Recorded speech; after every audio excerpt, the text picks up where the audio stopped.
Ibu absen dulu ya. Ahmad Fajar Febrian, Ahmad Rizky Ramadhani, Mukmin Hadir. Asyifa Febrian Lukman Hakim, Irza Ali, Arja Yusrani hadir ya. Rizky Fadila hadir. Nadifatul hadir. Najla hadir. Harun hadir. Naufal Fahrir hadir. Rian Sahid hadir. Nabil, Safina, Rania, Yadina. Ya, alhamdulillah hadir semua. Baiklah anak-anak, untuk memulai pembelajaran kita hari ini, kita awali dulu dengan doa. Siapa yang pertama tadi hadir di kelas? Oh, Safina. Baiklah, Safina silakan pimpin doanya.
Baiklah anak-anak, pembelajaran kita hari ini adalah tentang pembelajaran teks eksplanasi. Tapi sebelumnya, Bunda ingin menyampaikan tujuan pembelajaran kita hari ini. Seperti yang ada di depan, tujuan pembelajaran kita hari ini adalah: pertama, anak-anak bisa menemukan kata kunci pada tiap paragraf. Kemudian, anak-anak bisa membuat kesimpulan atau meringkas sebuah teks nantinya ya. Baiklah, untuk melanjutkan pembelajaran, kita tahu dulu apa sih teks eksplanasi. Ada yang sudah tahu apa itu teks eksplanasi? Teks eksplanasi adalah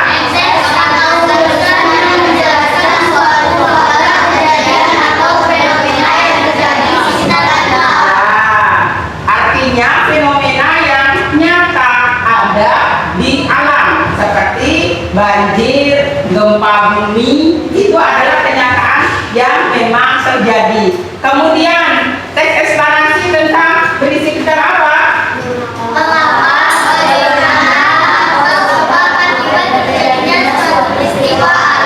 Iya, sebab akibat. Contohnya tadi Bunur sudah jelaskan. Contohnya seperti banjir. Banjir terjadi pasti ada sebabnya, pasti ada akibatnya. Sebabnya, contohnya terjadinya banjir sebabnya seperti apa? Longsor. Iya, buang sampah sembarangan, menebang pohon sembarangan, jebolnya bendungan bisa jadi penyebab banjir karena curah hujan terlalu besar sehingga tidak bisa menampung air lagi. Ini yang paling fatal adalah membuang sampah sembarangan, karena bisa menyumbat saluran air sehingga aliran air tidak lancar. Kemudian ciri-ciri teks eksplanasi. Pertama apa? Ya, fakta tadi sudah menjelaskan kejadian yang memang benar-benar terjadi. Kemudian yang kedua, ya, keilmuan. Yang ketiga, ya,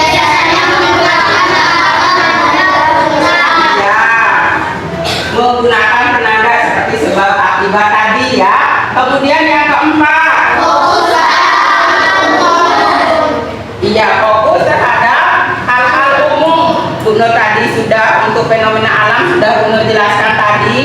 Kemudian masalah umum lainnya, contohnya fenomena sosial, mudik, kemudian fenomena budaya. Nah, seperti tadi ada contohnya ya, fenomena budaya kita tinggal di Bali, fenomena budaya ada orang Ngaben.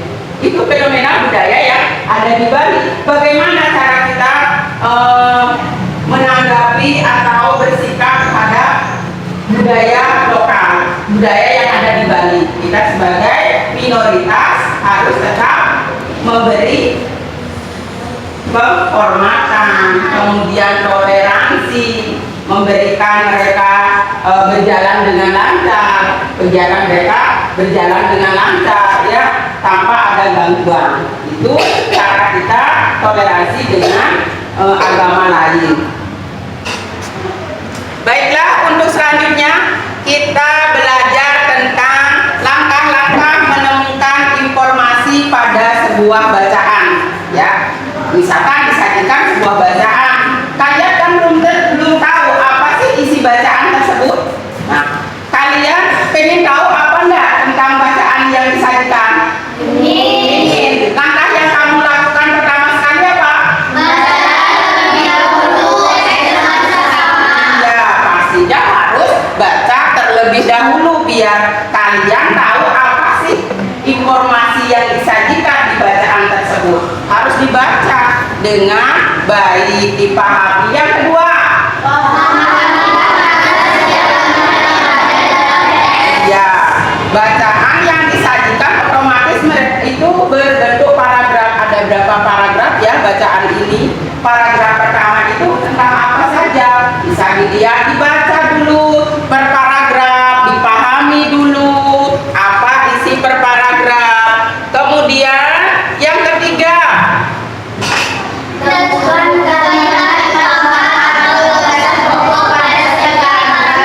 kalimat utama itu artinya yang dibahas dalam paragraf itu. Tiap paragraf kan beda nanti penjelasannya.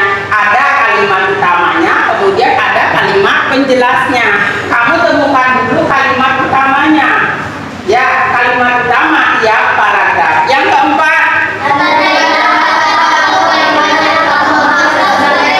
iya, tandai atau kamu garis bawahi. Oh, ini kata kuncinya. Kata paragraf pertama, kata kuncinya ini. Bisa ditandai atau digaris bawahi tiap paragrafnya. Kemudian yang kelima, buatlah pertanyaan yang satu hal.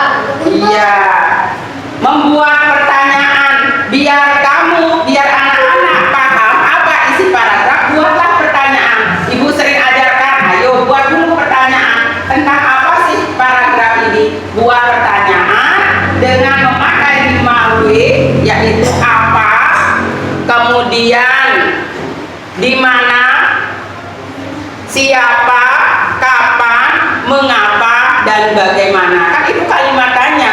Menggunakan kalimat tanya ini kamu kembangkan. Buat pertanyaan yang jawabannya ada di tiap paragraf. Sudah pernah belum?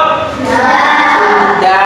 Ini pelajaran bersambung dari kemarin tes ini, bersambung ke sini, tetap tentang teks saja ya. Kemudian setelah menemukan informasi yang penting pada sebuah teks, lanjut kita belajar tentang bagaimana meringkas sebuah teks. Ya, teks itu kan memaparkan panjang lebar. Otomatis kita tidak akan memahami secara global. Makanya disuruh meringkas. Bagaimana cara meringkas? Yang pertama, iya, sama seperti tadi menemukan informasi, disuruh baca dulu.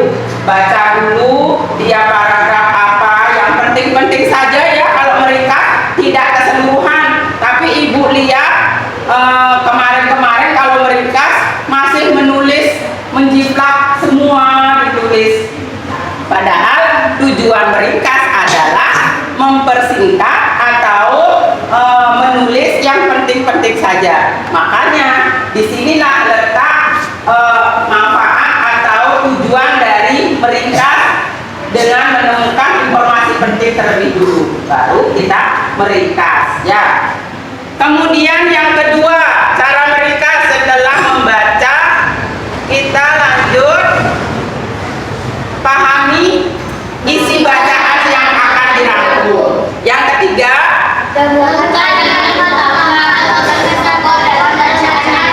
ya, temukan gagasan utamanya, sama seperti menemukan informasi ya. Yang keempat, ini yang proses meringkas. Yang keempat apa?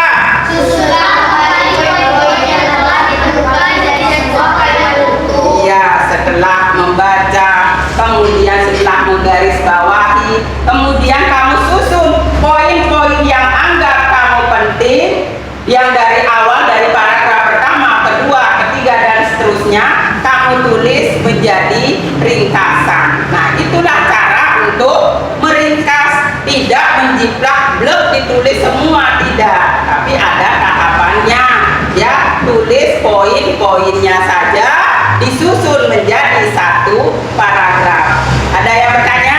Tidak. Kalau tidak, seperti biasa, ibu akan buat kelompok ya, kelompok 1, kelompok 2, 3, dan 4. Yuk silakan geser mejanya seperti biasa, buat kelompok.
Bisa dicari jawabannya di sini ya. Kamu baca dulu, kemudian bisa mencari jawabannya di sini ya. Di sini jawab, nanti setelah selesai kalian mempresentasikan satu-satu ke depan ya. Kalian sudah ya. Ya, kerjanya bagus. Bisa dibaca dulu ya, paragraf kedua apa? Dibaca, nanti kamu bisa mencari kata kuncinya di sini ya. Kita sudah belum ya. Yang mana yang susah baca dulu. Ini di halaman sini ada. Kamu bisa baca dulu dengan baik. Kalau sudah dipahami, baru nanti ditulis jawabannya ya. Nanti pakai kertas ini jawabannya ya, biar bisa presentasikan ke depan nanti ya. Harus juga nanti dia tulis ya, biar bisa ya. Ini kelompoknya Pak Re. Nah, ini sudah bisa, ini langsung jawab ini. Jadi sudah paham ya apa yang dimaksud dengan ciri-ciri teks eksplanasi. Kita baca. Bisa tinggal tulis saja jawabannya di sini ya. Dibaca dulu dengan baik. Yang lain juga bantu jawabannya ya. Dibantu biar Pak Re bisa mengerjakan.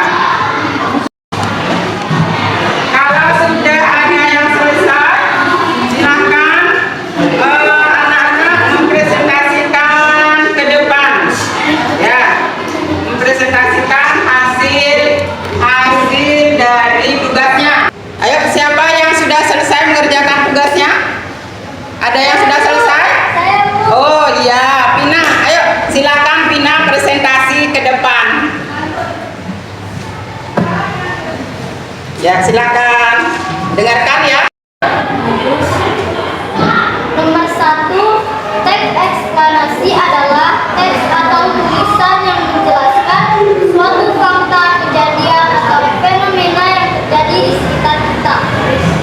Ciri-ciri teks eksplanasi. 1. Memuat informasi sesuai fakta. 2. Informasi bersifat keilmuan. 3. Fokus pada hal-hal umum. 4. Biasanya menggunakan kata penanda. Nomor 3. Kata kunci. Paragraf 1. Termos. Paragraf 2. Panas air termos. Paragraf 3. Pencipta termos. Nomor 4. Ringkasan teks. Silakan tepuk tangan dulu.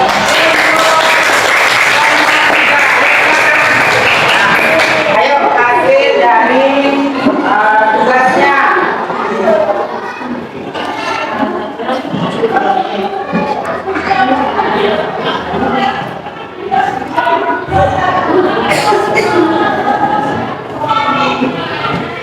Satu.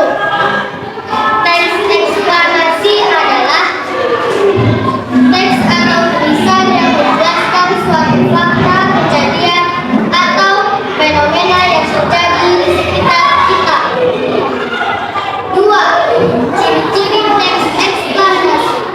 1. Memuat informasi sesuai fakta. 2. Informasi bersifat keilmuan. 3. Fokus pada hal-hal umum. 4. Biasanya menggunakan kata penanda. 3. Kata kunci. Paragraf 1. Termos.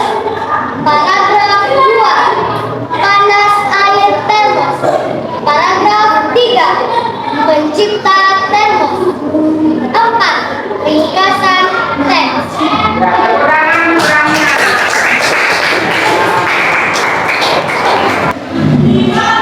Baiklah anak-anak, tadi sudah mengerjakan tugas. Kita evaluasi dulu tugasnya masing-masing kelompok ya. Tadi sudah ada beberapa kelompok yang sudah ya hampir bagus hasil presentasinya, hasil tugasnya. Namun ada beberapa kelompok yang masih kurang ya. Kita akan belajar lagi, kita akan terus belajar. Tadi kesimpulan dari apa yang kita pelajari apa? Tentang apa tadi? Teks eksplanasi. Terus apa lagi yang? Ciri-ciri. Iya, ciri-ciri teks eksplanasi. Ada lagi selain ciri-ciri? Kata kunci. Iya, kata kunci dari tiap paragraf. Kemudian ada lagi yang kalian dapatkan dari pembelajaran tadi? Iya, tahu apa itu teks eksplanasi. Jadi anak-anak bisa membedakan. Oh, ini puisi. Kemarin kalau minggu lalu kita sudah belajar puisi. Oh, ini namanya teks eksplanasi atau teks penjelas. Jadi pada pertemuan kali ini kita sudah bisa membedakan apa itu teks eksplanasi dan apa itu teks-teks yang lain seperti puisi. Mungkin itu saja pembelajaran kita hari ini. Untuk pembelajaran berikutnya, Ibu kasih tugas halaman 11. Coba dilihat dulu tugasnya seperti apa ya. Silahkan dikerjakan di rumah. Kalau ada kesulitan silahkan minta bantuan sama orang tuanya, boleh sama kakaknya. Silahkan ya. Itu PR-nya. Kemudian untuk minggu depan kita akan belajar lagi mengenai teks eksplanasi. Jadi anak-anak tetap baca-baca di pembelajaran keduanya.